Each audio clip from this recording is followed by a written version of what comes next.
हिजाब के खिलाफ प्रदर्शन पर बर्बरता देखने को मिली है। फायरिंग और पिटाई में अब तक 40 लोगों की मौत हो गई है। सरकार ने प्रदर्शनकारियों को सख्त एक्शन की चेतावनी दी है। साथ ही आपको यह भी बता दें कि प्रदर्शन में शामिल होने पर सरकार चलाएगी मुकदमा। तो ऐसी कई तस्वीरें हमने देखी जहां ईरान में सिक्योरिटी फोर्सेस महिलाओं के ऊपर जुल्म ढाते नजर आए।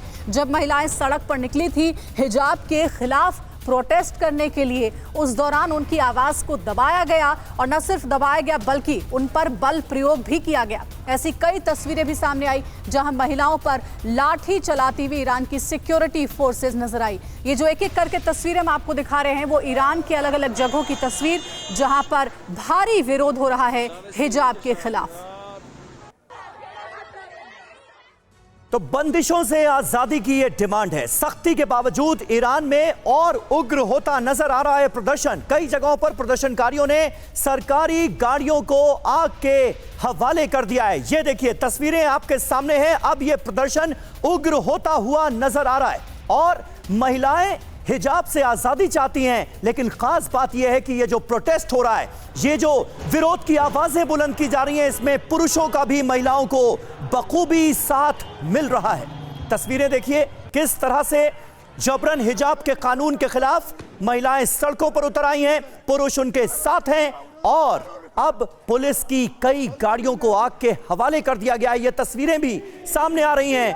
तो ईरान में इस वक्त जिस तरीके की क्रांति देखने को मिल रही है, ये हिजाब के खिलाफ अपनाई गई क्रांति है जो कि ईरान की महिलाएं आज अलग अलग जगहों पर ये तस्वीरें हमें देखने को मिल रही है। इसी पर चर्चा करने के लिए हमारे साथ तमाम मेहमान भी जुड़ गए। अंबर जैदी हमारे साथ है, सामाजिक कार्यकर्ता, इस चर्चा में हमारे साथ जुड़ी हुई है। प्रोफेसर जुनैद हैरिस भी इस्लामिक स्कॉलर हैं, वो हमारे साथ जुड़े हुए हैं और साथ ही स्टूडियो में भी हमारे साथ तमाम गेस्ट मौजूद हैं, उनसे भी हम बात करेंगे। लेकिन सबसे पहले अंबर का रुख करते हैं। अंबर, ये जो तस्वीर हमें ईरान में देखने को मिल रही है, बहुत बड़ी क्रांति, और आज ईरान की महिलाओं ने इतनी हिम्मत जुटाई है कि वो अपने इस बेसिक राइट को लेकर आप सड़क पर उतर आई हैं और अब हालात ऐसे हैं कि वो मानने को तैयार नहीं है, चाहे कितने भी जुल्म उनके ऊपर ढाया जाए। लगातार अपनी आवाज बुलंद करती हुई नजर आ रही हैं ईरान की महिलाएं।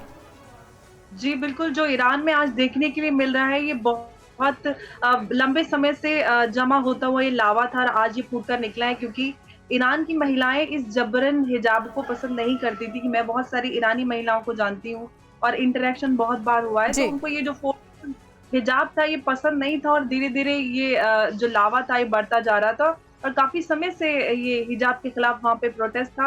लेकिन अब जो क्रांति आई है, अब देखने के लिए मिल रहा है कि अब महिलाएं इस आवाज को दबाना नहीं चाहती और अब इतने समय से 4 दशक से ज्यादा से ये जबरिया कानून उन पर लगाया गया है, जो कि गलत है। एक हिजाब फ्रीडम ऑफ चॉइस कहा जाता है, दूसरी तरफ वहाँ पर जबरदस्ती इसको थोपा जाता है महिलाओं की अस्मिता के नाम पर।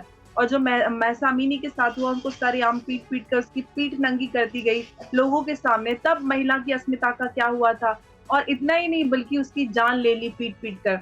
तो ये कौन सी नहीं, और ऐसा लगता है कि इस घटना ने, महसा अमीनी का आपने जिक्र किया अंबर, इस घटना ने ईरान की सिविल सोसाइटी को हिला कर रख दिया है, ऐसा नजर आता है। जुनैद हैरिस हमारे साथ इस वक्त मौजूद हैं, इस्लामिक स्कॉलर हैं। उनसे मैं ये सवाल उनके पास लेकर जाना चाह रहा था लेकिन उनका संपर्क टूट गया है।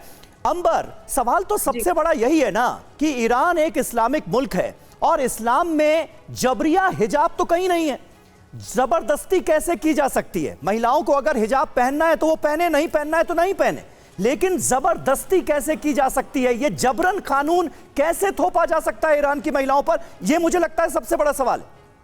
बिल्कुल, यही सबसे बड़ा सवाल है और यही सवाल उठाकर भारत में ये हिजाब लागू करने की कोशिश की जा रही है कि ये तो इस्लाम है, ये फ्रीडम ऑफ चॉइस है।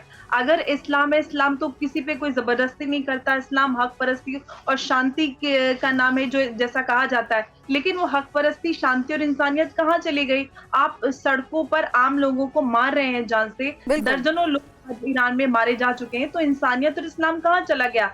अगर आप इसी जुनैद हैरिस साहब कनेक्ट हो चुके हैं। प्रोफेसर जुनैद, आवाज मिल रही है अगर आपको? जी आवाज आ रही है आपकी। जी, जानना यही चाह रहे हैं, अंबर जैदी भी जिस बात का जिक्र कर रही हैं और ईरान से जो तस्वीरें सामने आ रही हैं, महिलाओं ने एक तरह का रिवॉल्यूशन छेड़ दिया है, क्रांति हो गई ईरान में जबरन हिजाब के कानून के खिलाफ। आप क्या बता सकते हैं, इस्लाम में जबरदस्ती हिजाब के कानून को सही ठहराया जा सकता है क्या? देखिए, ये इस वक्त मेरा ख्याल है कि इस्लाम में क्या है ये सवाल नहीं है।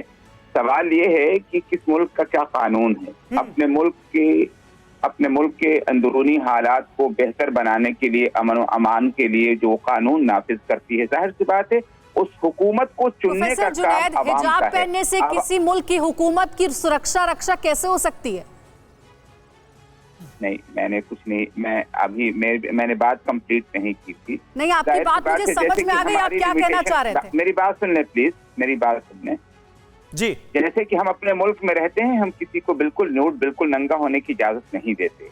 ये है ना कि हम अब समाज में आखिर क्यों नहीं देते? इसलिए कि हमारे अपने जो संस्कार हैं, हमारे जो मुल्क का जो माहौल है, उसके मुताबिक हम ये काम करते हैं। किस मुल्क का क्या माहौल है, कैसी और बातें उस कर रहे मुल्क हैं के अंदर अमन व अवान, यही मैं समझता हूं। कौन सी चीज को किससे आप कंपेयर कर रहे हैं? कम से कम ये तो देख लीजिए, जो आप बोल रहे हैं उसे तो समझिए। आप क्या कह रहे हैं?